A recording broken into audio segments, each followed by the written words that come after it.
Karena Rasulullah mengatakan lakinu ala mautakum la ilaha illallah. Talqin orang yang meninggal di antara kalian dengan la ilaha illallah. Tidak usah diganti Allah Ustaz yang lebih singkat, lebih pendek. Tidak usah. Subhanallah Ustaz, tidak usah. Kenapa?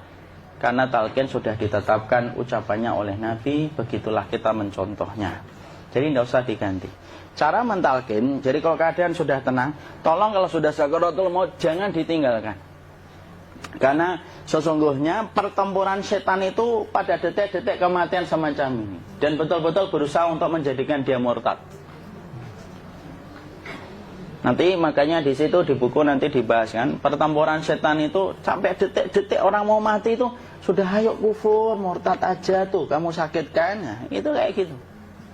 Makanya jangan ditinggal. Capek gitu kok nggak meninggal gitu ya. Udah gantian mas.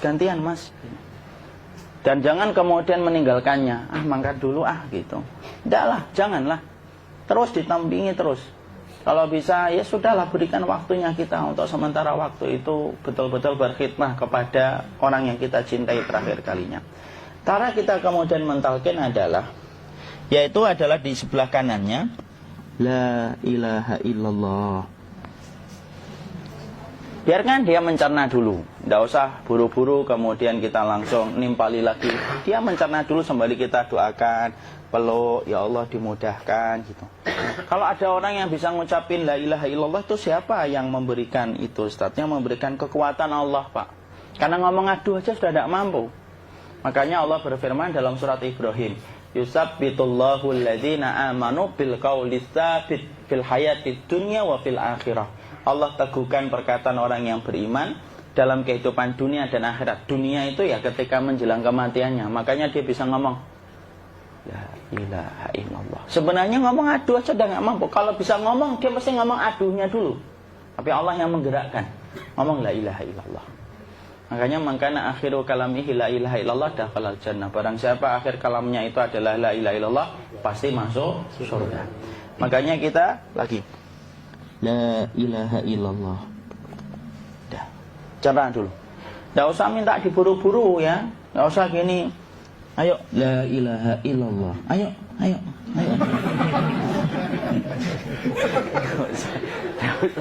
Enggak usah gitu. Ya, biarkan dia pelan-pelan gitu. Ayo tapak, ya Allah capek saya Pak. Enggak usah gitu. Ya, ucapkan la ilaha illallah. Kemudian dia mencerna.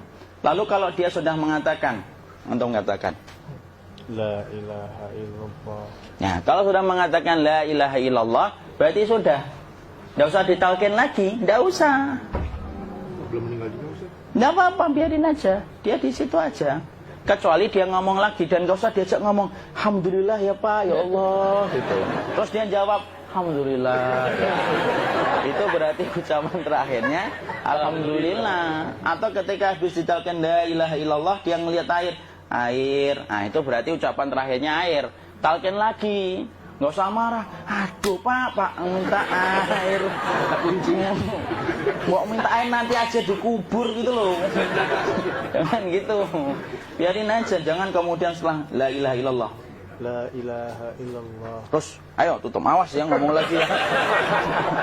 Nggak usah gitu juga. Maka kemudian setelah la ilaha illallah sudah, nggak usah diajak ngomong gitu. Terus kemudian nggak usah ada anaknya perempuan, ya Allah Pak, sudah bisa ngomong la ilaha illallah, usah gitu. Cukup dalam hati alhamdulillah gitu. Diam kita dengerin gitu. Disitulah nanti biasanya detik dia terakhir. Dia nanti ngeliat di sini Pak, prosesnya itu nanti kaki langsung sebagian jempol dingin dia. Kaki, telapak kakinya langsung kalau kita geningkan dingin kayak kaki yang kena AC langsung. Kemudian dia langsung ningkup gini, dikit dia, mulai kaku dia. Atau kalau enggak gini dia, langsung kayak jatuh, kayak kepala nanti yang paling terakhir. Kepala itu pasti ada gerakannya Pak, ini meninggal itu. Pasti gitu. Karena apa? Sudah tidak ada beban ruh yang menahannya. Ya, cabut ya, set pelan, maka kemudian malaikat itu. Tapi tetap sakit lah, walaupun dikatakan ringan, tetap sakit. Maka kemudian sakit gitu, ngelewatin sini, jantung kemudian sudah tidak berfungsi. Kemudian ginjal Pak, ngelewatin ginjal tidak berfungsi. Bapak bayangkan kan, kalau yang pernah sakit batu ginjal Pak, sepakat nggak kalau kita batu ginjal itu sakitnya luar biasa Pak? Itu baru titik batu kecil di ginjal. Kita bisa bayangkan tiba-tiba ginjal tidak berfungsi. Sakitnya kayak apa Pak? Tiba-tiba ginjal nggak berfungsi, pankreas naik, kemudian tek jantung. Jantung ini dia masih hidup dia, di sininya masih hidup walaupun jantungnya sudah berhenti. Naik. Kemudian mata, dia ngelewatin mata. Organ tubuh yang paling setia sama ruh itu mata. Maka kemudian mata dia ngelihat dia, set. Ngelihat set keluarnya, set naik dia. Ya dilihat ini sama dia. Makanya Rasulullah mengatakan innar ruha idza qubida tabi'ahul basar. Ruh itu kalau dicabut, mata itu ngikutin kemana perjalanan ruh itu. Makanya ada yang meninggalnya gini. Ya itu bukan tanda su'ul khatimah. Itu tanda fitrahnya mata ngikutin ruh. Atau kemudian bukanya sedikit. Ada yang kayak senyum Pak. Ada yang kesini yang keringetan. Nah itu tanda husnul khatimah. Ada yang senyum. Jadi sakitnya setelah selesai itu plong gitu. Makanya kemudian ada yang tersenyum. Maka itu tanda. Kalau kita ngelihat orang yang membuka mata kayak gini, tidak usah takut. Cepat-cepat kemudian kita nanti tutup. Biasanya kalau terlalu lama, itulah yang menjadikan ini tidak bisa ditutup. Makanya harus pakai kapas akhirnya. Karena apa? Karena pas meninggal nggak langsung ditutup. Biasanya karena perawat takut, dokternya juga nggak tahu itu, dibiarin itu. Makanya ada beberapa mata yang ditutup pakai tensoplas kan? Sebenarnya kalau langsung bisa nutup dia, fitrahnya nutup mata itu. Jadi kemudian kita baca Allahumma firlahu warhamhu wa'afihi wa'fu'anhu atau bismillah wassalatu wassalamu ala rasulillah, tutup. Bismillah. Tidak usah takut. Kecuali buka lagi ya, ini baru kita kabur. Buka lagi Pak, Insya Allah Pak, ya Allah ya kita kabur bareng-bareng Pak. Diusap Pak. Diusap ini enggak disenggol gini enggak. Begini kan sudah meninggal dunia. Tangan boleh begini, boleh diluruskan, tidak ada ketentuannya. Boleh gini, boleh kemudian lurus. Tidak usah disalahin kalau ada yang lurus. Lu itu tangannya gimana sih? Posisikan kayak sholat. Tidak ada perintah kayak gitu. Jadi kemudian dikondisikan saja. Terus maka kemudian dipijit-pijit, akiknya dikeluarin. Kemudian jamnya dilepas, gigi palsunya dilepas kalau ada, ya. Kemudian apa setelah itu? Coba buku.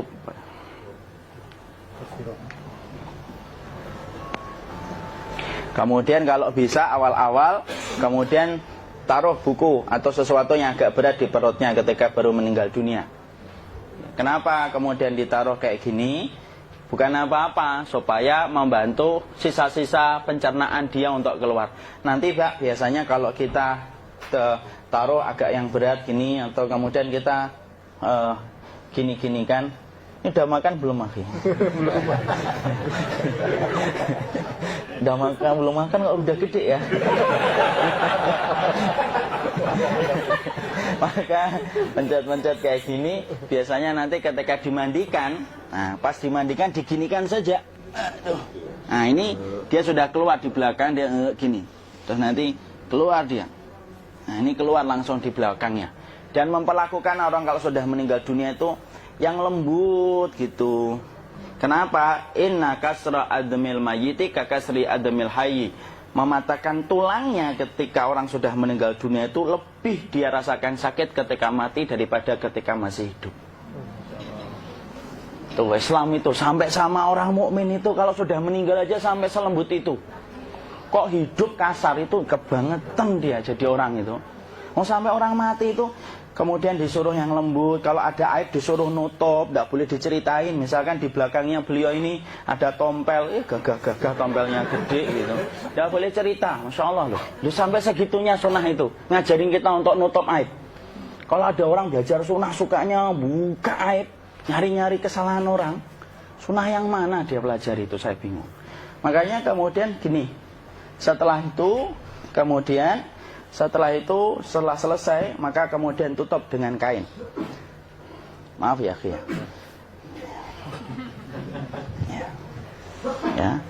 Nanti kalau nggak kuat napas ngomong ya.